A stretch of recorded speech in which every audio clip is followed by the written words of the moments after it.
Need a new car? The Society of St. Vincent de Paul is hosting a car raffle fundraiser to raise money for their Madison food pantry, pharmacy, micro-lending program, and other services that help local families. That's right, you can buy tickets now for a chance to win one of 5 brand new vehicles. They've got 2026 Hondas, Nissans, and one Mazda. Tickets are $100 each and only 5,000 will be sold. Find more details on the cars and buy tickets at svdpmadison.org/raffle.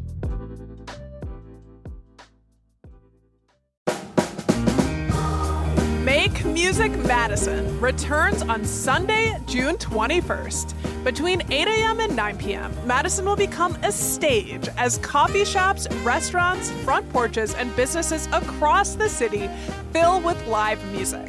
Make Music Madison is a free citywide celebration of music held annually on the summer solstice. Part of the larger Make Music Day, which occurs in over 1,000 cities across the globe, Madison boasts the largest chapter in the U.S. with hundreds of performances and events. Go plot your route today at makemusicmadison.org. This is CityCast Madison. I'm Bianca Martin, and here's what Madison's talking about. Today, the Office of the Independent Police Monitor says police are to blame in the 2024 death of a Madison man. And it may be the end of Ridglan Farms. First, I'm talking to Madison 365's executive editor, and then we'll hear from our executive producer on Ridglan Farms. Quick note, before we get into today's show, I want to say that we will be talking about police violence. So if you are not in a place to hear that, that is totally understandable. And if you want to pick up with the podcast tomorrow, we totally understand. Thanks so much and appreciate you tuning in. All right, let's get into the first story. According to a report released on Monday by the Office of the Independent Police Monitor, the Madison police are at fault for the death of a man they arrested in late 2024. Joining me now to talk about the OIM's findings is Madison 365 executive editor Rob Chappell, who's been covering the story. Rob, welcome back to CityCast Madison. Thank you, Bianca. Thanks for having me. Yeah, there's no easy way to say it, but this is a very tough story, and I know you're in it as you're reviewing all of this information. I just on Tuesday morning went and looked at more video, looked at some of the video that upon which the report is based, and it was not a pleasant experience. Yeah.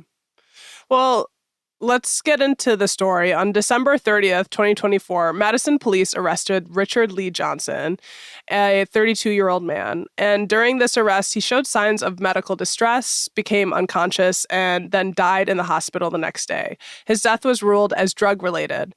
However, Johnson's mom, Gloria Johnson, filed a complaint with the Office of the Independent Monitor to further investigate. The Office of the Independent Police Monitor released the findings of that investigation. Rob, what do we know about the report and what it's saying? Yeah, the report relied on video from the dash cams of the police cars involved and the interior cameras and audio from those, and also an independent forensic pathologist report review of the autopsy of Richard Lee Johnson. And the conclusion is that the autopsy basically was wrong. I think this is an important distinction, that the autopsy said his death was accidental due to complications from cocaine toxicity. The Office of Independent Monitor report kind of uses that term interchangeably with overdose, which I'm not sure is quite right. That doesn't sound like the same thing to me at all. Yeah, overdose would be like too much of the substance in your body versus complications. Yeah. Right. And what the independent forensic pathologist, I'm told this is just an extraordinary coincidence, that Dr. Victor Whedon, who's the independent pathologist that was retained to review this autopsy, was the deputy medical examiner in Washington, D.C., and also did this consulting independently. When Ermica Glass, the independent police monitor, reached out to him to do this, to retain him for this review, he was already applying to be deputy medical examiner here in Dane County and has since moved here. He now works for the Dane County Medical Examiner's Office. Coincidence? Doesn't matter. I'm not sure that it matters, but I feel like it's relevant to say that he now works here and is basically was saying that the medical examiner's office that he was applying to work at was wrong. And what his conclusion, if you want to get into the weeds, the report is available and his assessment is available, that Richard Lee Johnson died from prone restraint cardiac arrest, which is a thing that is becoming more and more recognized, but is not widely known really or recognized among emergency physicians or among medical examiners. And can you say with prone that it's a position that the officers like, or if somebody puts their body on another person's body in a certain way, can you just kind of define that? Not with a lot of detail, but in this case, it's what Dr. Whedon is saying is that because Richard Lee Johnson was tackled to the ground because he did flee from officers, he was tackled to the ground. 2 officers were on him. A third arrived, and you can see this in video that was released by the police. The Madison Police Department did release about a 3-minute segment of video. And you can see that this third officer arrives, pushes Richard's head down hard into the ground, and then puts his knees across his shoulders. It's dark and it's dash cam video. It's difficult to see a lot of detail, but I don't think the knee was on his neck, but he was definitely pinned down. He could not move. The independent monitor's report did say that there was a total lack of head movement. He could lift his head up slightly after about 30 seconds after the officer kind of eased off a little bit, but kept his knee across the back. And he was in that position for a couple minutes, 2-3 minutes probably. And then what you see in the video that the police released is that they do lift him up and he's walking. One point that Dr. Whedon makes is that he was never placed into what they call a recovery position, which is to say, I guess what this report indicates is that you're supposed to turn him onto his side, leave him lying down, but let him recover in that position before getting him to stand up. I don't know exactly where that comes from or how true that is. What you don't see in the Madison Police video and what I saw in video that I reviewed Tuesday morning, additional video, he's definitely unstable. He's having a real hard time standing up. And is breathing shallow, breathing heavy, which could be, I'm getting arrested, I'm nervous, you know. He did say he was having chest pains. He did say he was short of breath, so they did call EMS. They arrived and they looked him over and they left after about 3.5 minutes. Because they asked him, do you want to go to the hospital? He said, no, it's okay. And so they left. And the other thing the report says is that they transported him, took him about a half hour to transport him to the jail. We should also mention that the 2 officers that initially responded to the scene and that ultimately arrested him and transported Mr. Johnson to the jail were a trainee who was like new on the job and his supervising training officer, right? The training officer said after this all happened, after Richard Johnson had died, in her written reports and in her interviews with internal investigation, that he was agitated and hollering and yelling and angry and kicking her seat and being belligerent, basically. What the trainee officer said was that he didn't seem mad. He seemed really in pain and in distress. And I don't think he was kicking purposely. And I can tell you, having reviewed that video, it comports much more closely with the trainee officer's account of it. So the independent monitor's report, I think, correctly characterizes it as he was a person who was dying. He wasn't yelling. He was taking deep breaths and then just gave kind of like a with every breath. And if I were driving that car and somebody in that car was making those noises, I would drive them to the hospital. I don't, you know. And you can see him trying to breathe and trying to speak a little bit. At one point, the training officer, the officer in charge, actually got out of the car, opened the door and said, "What's the matter? What's the matter?" Like that. And he tried to talk and couldn't. And then she slammed the door. And then after he slammed the door, he kind of goes, "Excuse me," you know, and that's all he could muster. And then the report goes on to say that he went silent after about 20 minutes. At about 10:08 p.m., he went silent. They were waiting outside the jail for about 5 minutes before the door could be opened for them to go in. They went to get him out of the car and found him unresponsive. And they didn't start chest compressions until about 10 minutes after he had lost consciousness, which is part of the criticism that had they started chest compressions earlier, he might had a better chance of survival. The fact that he was making all those noises and then went quiet is another point that the independent monitor report notes, that they thought he just had fallen asleep, but that kind of doesn't make sense. There's a lot in the report. It's long, but those are, I think, the key points: that he was tackled, He was placed in a prone position with weight on his back. He did have the remnants of cocaine metabolites in his blood. He did not have any cocaine left in his blood system when he was arrived at the hospital. They did administer Narcan. Independent monitor report says this wasn't a cocaine overdose death because none of the symptoms were the same as a cocaine overdose. And also the Narcan didn't work. But small quibble, Narcan wouldn't work on cocaine if it was a cocaine overdose. That's not what Narcan is for. But also, again, the autopsy didn't necessarily indicate overdose as cause of death, but complications from toxicity. And it feels to me like two things can be true. Like maybe cocaine use had his heart in a weakened state, and then the excessive force from the police is what ultimately caused him to go to cardiac arrest.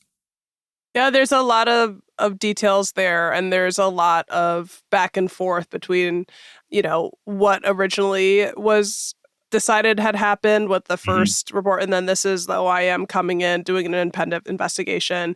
You also now have had the opportunity to see the footage, and when you said, at that point, you'd think if somebody is having labored breathing that's making you concerned enough to pull over that you might go straight to the hospital, but they still went to the Dane County Jail.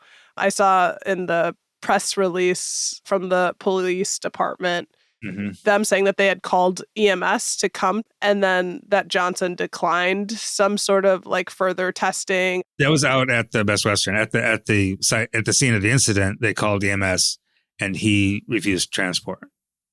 Got it. And they were there for 3 minutes. Okay. And then they got EMS. Then when they got to the jail and found him unresponsive, that's when EMS came and did the Narcan and did the chest compressions and ultimately took him to the hospital, where he was already in a state of multiple organ failure and then died the next day. And so there's kind of this question about a judgment call, I guess, about is this person able to give their best? Yeah, right. I'm refusing the EMS, but it seems like they need it. Right. And that's honestly, that's one of the recommendations. We'll get to the recommendations, but one of them is a person in that state, in that particular moment, are not going to make the best decisions. And it is the case that is police protocol, Madison police protocol, that if a person's having chest pains or there's a suspected overdose or they've been injured, that they get transported whether they refuse it or not. And one of the recommendations is to enforce that if there's chest pain, don't ask, just go to the hospital.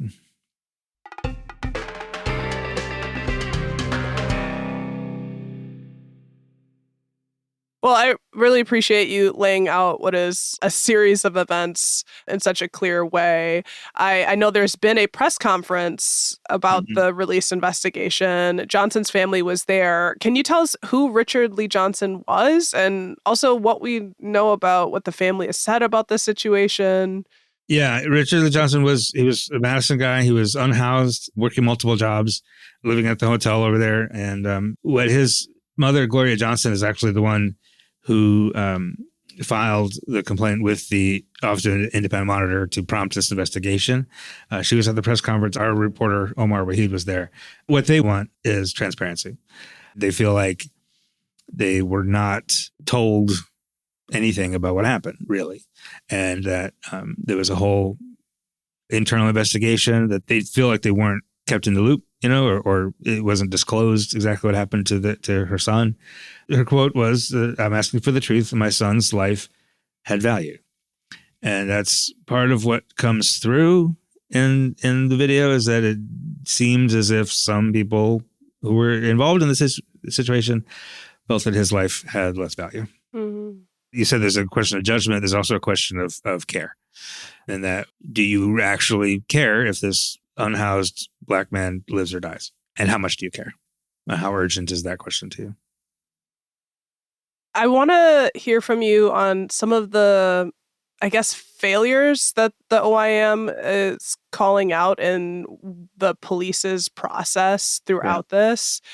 Questions about, was police procedure totally carried through, and sort of how the officers handled the reporting of what happened. It seemed like there were some highlights there from the OIM's report that could make a family feel like what's going on here with how this was handled. Yeah, for sure. The one thing they criticized in terms of procedure was the prone restraint.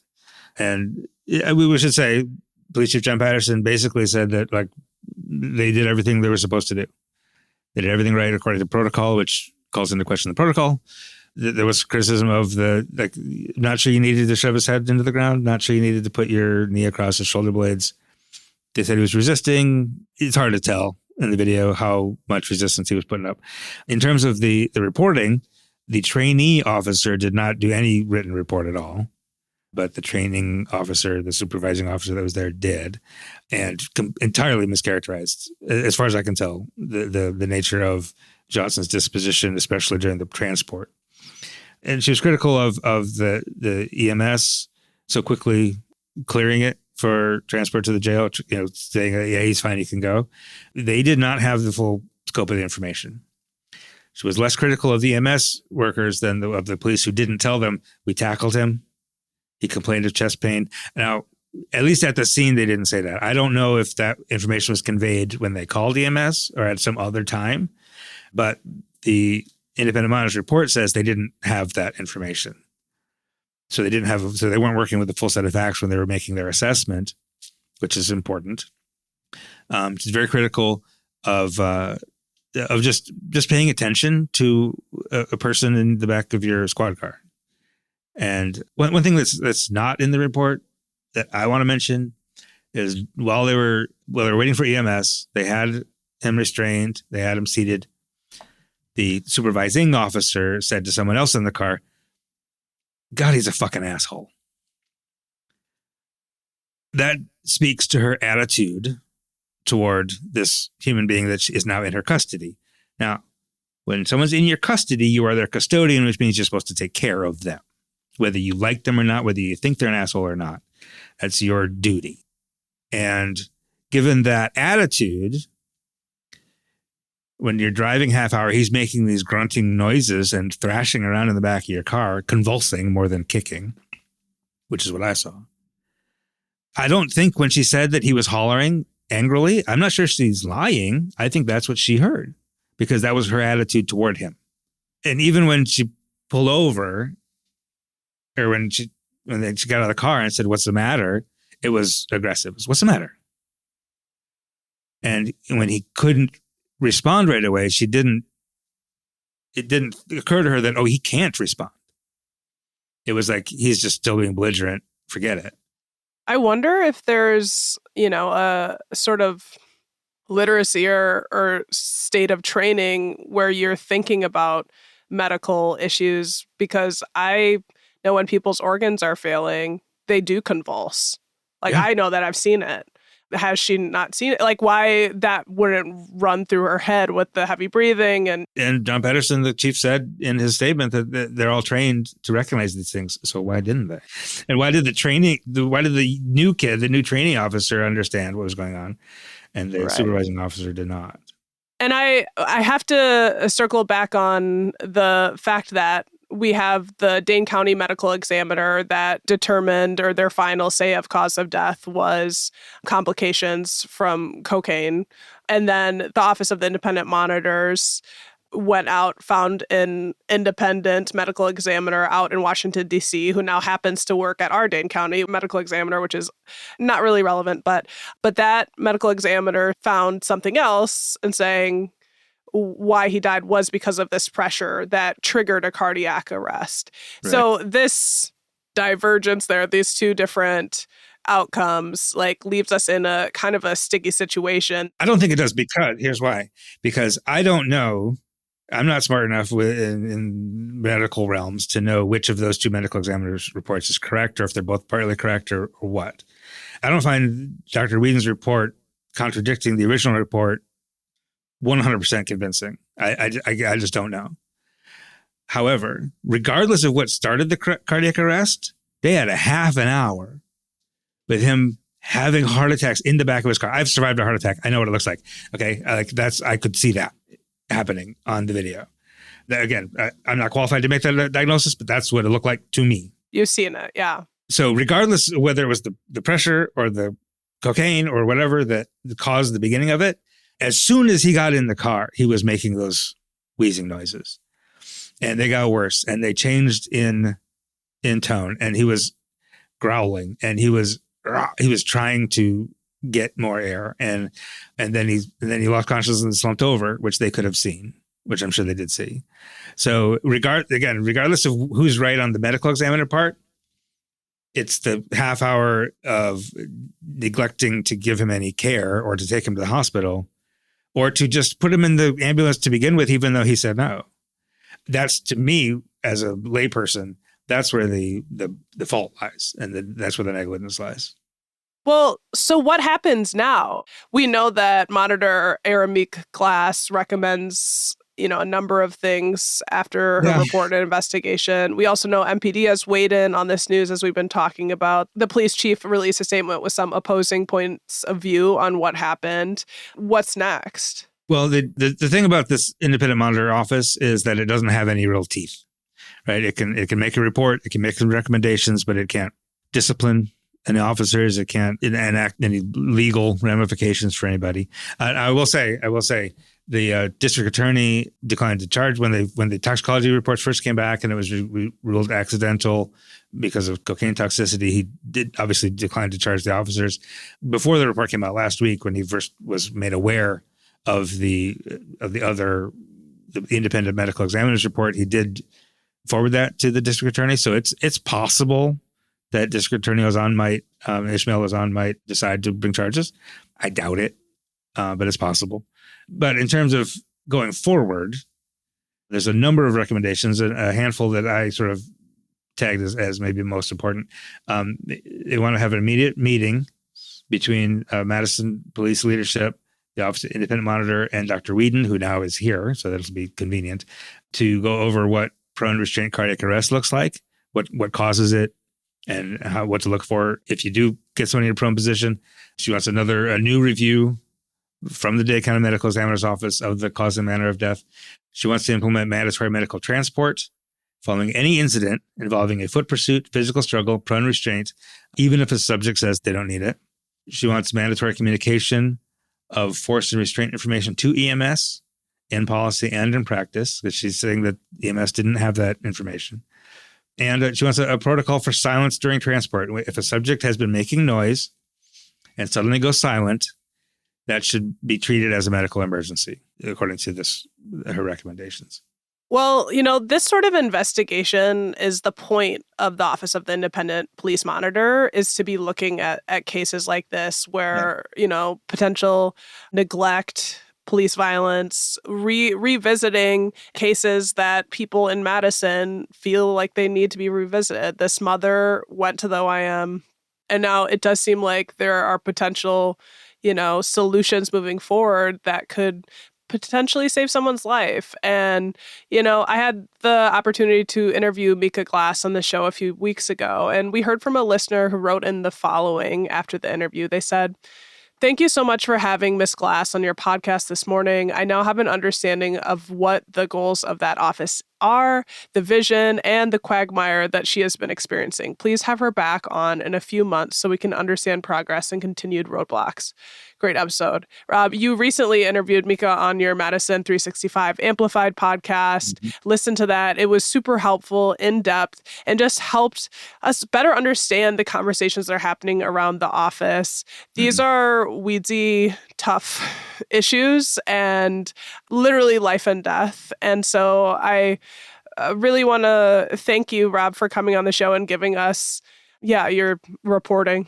Yeah, I also say these are emotionally charged issues, right? A lot of people are back to blue, and a lot of people are ACAB, so it's difficult to get into the weeds without dragging all those emotions into it. So that's what we're trying to do, and that's what you're trying to do, and that's what I think everybody's trying to do.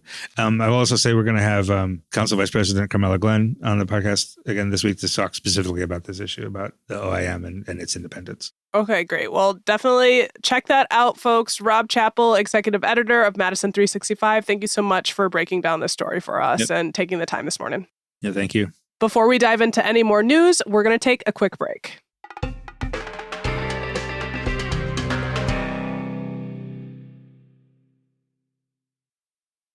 We are back, and joining me to carry on this episode today is our executive producer, Haley Sperling. Hi, Haley. Hi, Bianca. Happy to be back.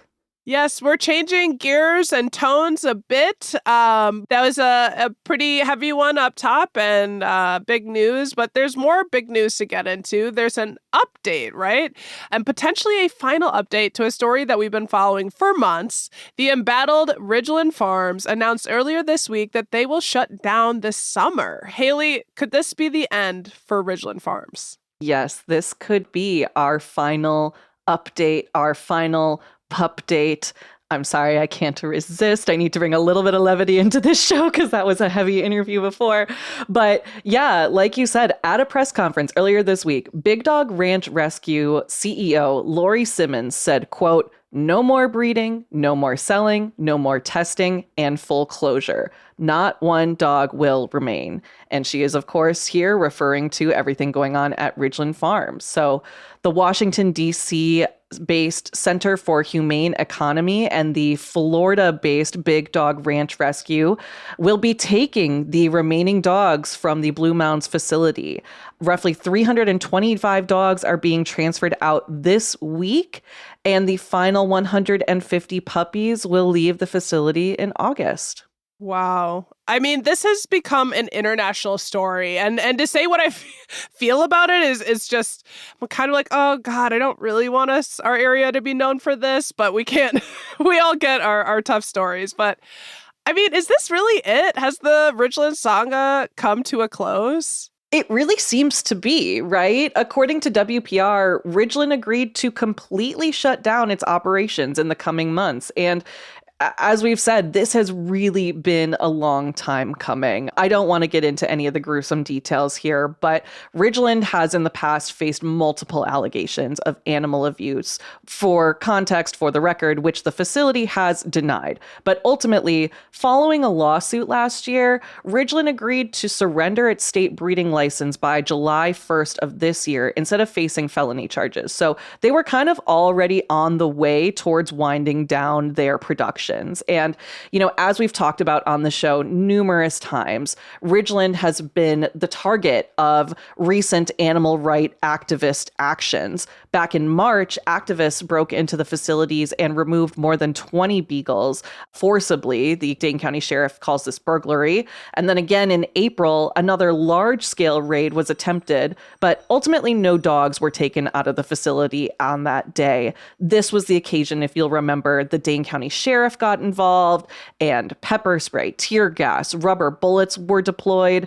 This is also where we got that whole poop moat situation, just some bad things all around. And a result of that too, several activists are still facing criminal charges from that event. So there is still fallout here happening. And in addition to that, another part of this saga is coming to a close because several protesters sued Ridglan and the sheriff's department over excessive use of force during that April raid. But that lawsuit was also dropped earlier this week, according to WPR. They basically said, we just want this to be over. We would like a peaceful end to this whole matter. Wow. Okay. So this is an end on end, like a lot of commotion there and a lot of lawsuits, and those are even coming to a close. That's interesting. Speaking about the law, have any public officials weighed in on the story? It truly has captured so many folks' attention. Yeah, U.S. Representative Mark Pocan weighed in on this story, saying that he was happy to hear about the resolution that was reached this week. He also said, quote, "There is a need for stronger administrative and legislative measures to protect animals from torturous conditions in testing," and that he will, quote, "continue to work on the issue until we find more humane ways to do medical testing that don't require the abuse of animals." So Mark Pocan has really taken this to the streets. He's taken this to the law offices. He wants to make some action happen because, like I said, you know, it's one thing to have the facility shut down. It's another thing to have more of a permanent resolution and a bigger picture solution here. And then even on top of that, U.S. Health and Human Services Secretary Robert F. Kennedy Jr. chimed in, and online he called the deal, quote, "a major win for animal welfare." So a more or less happy ending for folks, not so much on Ridgeland. For what it's worth, they put out a statement and are basically just saying that we just don't want to be a target of this harassment and attacks anymore and want these things to come to an end. So it seems like everyone's just kind of ready to be done here. Ready to move on. I mean, us here in Madison and in the state, just like we have a huge focus on science and science research, and that is always, central to who we are. And animal testing, no matter what, is always going to be controversial. There's always going to be people who think it's totally unacceptable at all costs. And there are plenty of people who think animal testing is also a necessity, including animal testing for the benefit of animals. I, for one, am happy to not have to talk about this anymore, and that those beagles are going to find homes. And I think that, what is the movie with is it 2 dogs and 1 cat, and then they get lost and they Oh wait, okay. find their way home? I thought you were talking about the Cats and Dogs movie with Jeff Goldblum, where he's like he's doing animal testing to stop animal testing and like make people not allergic to cats and dogs, and dogs are the good ones and cats are evil. Did I just blow your mind? You did. Way more relevant than the one I was talking about, which is just from my childhood. Yeah, I think you're talking about Homeward Bound. Homeward Bound. Yes, that one was so important for me. But just like the obstacles to get home. But I do think the idea that these animals get to have a different kind of life, I think it's just a happy story for everyone. It really is. And I don't know about you, like maybe this is just like a self-fulfilling prophecy, but I feel like I've been seeing more beagles around town. Have you? I know, but that makes presency bias. It makes sense. I mean, it's the sort of recency, but we love them. We love beagles, and we love to have a good note to end on. That was our show for today. Haley Sperling, our executive producer, thank you so much for joining me and giving us the latest on this saga. Yes, thanks, Bianca.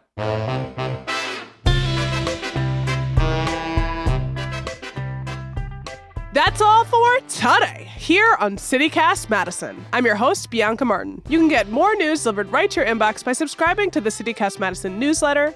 And don't forget, you can support the show and get great perks by becoming a CityCast Madison neighbor at membership.citycast.fm. And if you enjoyed today's show, why not share this podcast with someone who cares about accountability for all? See you back here tomorrow morning with more news from around the city. Until then, thanks for listening and have a great day.